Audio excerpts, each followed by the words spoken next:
నువ్వనుకున్నది సాధించడానికి నీలో ధైర్యం ఉంటే చాలు. నీ వెనక సైన్యమే ఉండాల్సిన అవసరం లేదా. గెలవడానికి ఆలస్యమవుతుందని గమ్యాన్ని మార్చుకో. వీలైతే పద్ధతి మార్చుకో. ఓటమిని తట్టుకొని నిలబడినప్పుడే గెలుపును పట్టుకునే అవకాశం దక్కుతుంది. గుర్తుంచుకోండి, నువ్వు అనుకుంటే ఏదైనా సాధించగలవా, కానీ కేవలం అనుకోవడం దగ్గరే ఆగిపోక. గుర్తుంచుకోండి, మీ బలహీనమైన మనస్తత్వమే మిమ్మల్ని ఇంకా బలహీనపరుస్తుంది. మీరు ఏదో ఒక అద్భుతం సాధించే వరకు మీ అంతరాత్మ కూడా మిమ్మల్ని నమ్మదు అది నువ్వు చెయ్యగలవని. ఒక వ్యక్తి ఏ పొరపాటు చెయ్యలేదు అంటే అతను ఏ ప్రయత్నము చేయనట్లే, అవునా? మీరు చేసే ప్రతి పని కూడా అద్భుతంగా ఉండాలి అంటే చేస్తున్న ప్రతి పనిని కూడా ప్రేమించాల్సి ఉంటుంది. అర్థమైందనుకుంటా. తెలివైన వారు ఎప్పుడు కూడా సమస్యలను పరిష్కరిస్తారు, కానీ మేధావులు అసలు సమస్యలే రాకుండా ఆపుతారు. అర్థమైందనుకుంటా. విజయం సాధించిన వ్యక్తిగా కాదు, విలువలు కలిగిన వ్యక్తిగా ఎదగడానికి ప్రయత్నించా. మీరు సంతోషకరమైన జీవితాన్ని గడపాలి అనుకుంటే దాన్ని వ్యక్తులతో లేదా వస్తువులతో కాకుండా ఒక లక్ష్యంతో ముడిపెట్టండి. అప్పుడే మనసు ఎంతో ప్రశాంతంగా ఉంటుంది. కొంతమంది అంటారు బుద్ధి అలాగే వివేకం ఒక్కటేనని. కానీ నేను మీకు ఒక అమూల్యమైన నిజం చెప్పనా? ఇక ఇందులో చాలా అమూల్యమైన తేడా ఉంది. అలాగే అది ఏమిటి అంటే, బుద్ధి యొక్క సంబంధం మెదడుతో ఉంటుంది, ఇక వివేకం యొక్క సంబంధం మనసుతో ఉంటుంది. అర్థమైందనుకుంటా. ఒక స్త్రీ ఎప్పుడు కూడా ఎవ్వరికీ బానిస కాదు, ఆఖరికి భర్తకైనా సరే. గుర్తుంచుకోండి, ప్రేమించిన వాళ్ళతో జీవితం పంచుకోకపోయినా బ్రతకవచ్చు, కానీ పెళ్ళి తరువాత బంధంలో ప్రేమ లేకపోతే ఇక అది కేవలం నరకం మాత్రమే. ఆ నరకంలో మునిగి తేలుతున్న కాపురాలు ఎన్నో కదంటారా? జీవితాంతం ఒక బంధం కావాలి అనుకుంటే క్షమించే గుణం, అలాగే భరించే ఓపిక, ఈ రెండు కూడా మన మనసుకు ఖచ్చితంగా ఉండి తీరాలి. గుర్తుంచుకోండి, మనకు వచ్చేదాన్ని బట్టే మనం జీవించే విధానం ఉంటుంది. మనం ఇతరులకు ఇచ్చేదాన్ని బట్టే మన జీవితంలోని ఆనందం ఉంటుంది. అర్థమైందనుకుంటా.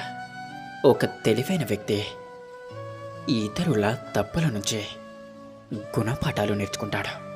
ఇక తెలివి లేనివాడు తన తప్పుల నుంచే నేర్చుకుంటూ ఉంటాడు. అర్థమైందనుకుంటా. జీవితంలో ఎప్పుడు కూడా ఓటమి గురించి భయపడి కొత్త విషయాలను ప్రయత్నించకుండా ఆగిపోకూడదు. బాధ కలిగించే విషయాల్లో ఎక్కువగా మనం చెయ్యలేకపోయిన అంశాలే ఉంటాయి కదంటారా? ఈ రోజుతో మీ జీవితం పూర్తయిపోతే ఏ పనులు చేయకపోయినా పర్వాలేదని అనుకుంటారా?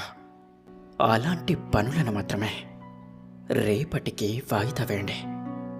అర్థమైందనుకుంటా. జీవితంలో ఆనందాన్ని అందించే ఒక తలుపు మూసుకుంటే మరో తలుపు తెరుచుకొనే ఉంటుంది, కానీ మనం మాత్రం ఆ మూసిన తలుపు వైపే చూస్తూ మన కోసమే తెరిచిన తలుపును చూడకుండా వదిలేస్తూ ఉంటాం. అవునా? జ్ఞానం అనేది ఒక సాధన, కానీ సత్యం దిశగా చూపేదే కేవలం కృతజ్ఞత మాత్రమే కదంటారా? మీ ముత్తాతలు ఏం సాధించారు అనేదే అప్రస్తుతం. ఎప్పటికైనా కూడా నీ ఎదుగుదల మాత్రమే నీదే. గుర్తుంచుకోండి, ప్రతి ఆలోచన కూడా మన మీద తప్పకుండా ఏదో ఒక ప్రభావం చూపుతుంది. కాబట్టి సానుకూలంగా ఆలోచించడం నేర్చుకోండి.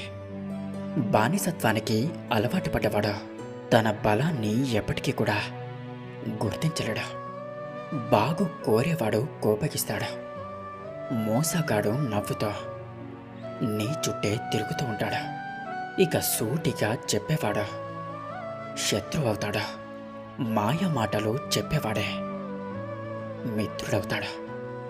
రోజుకి ఒక్కసారైనా అనిపిస్తుంది ఏంటి ఈ జీవితమని.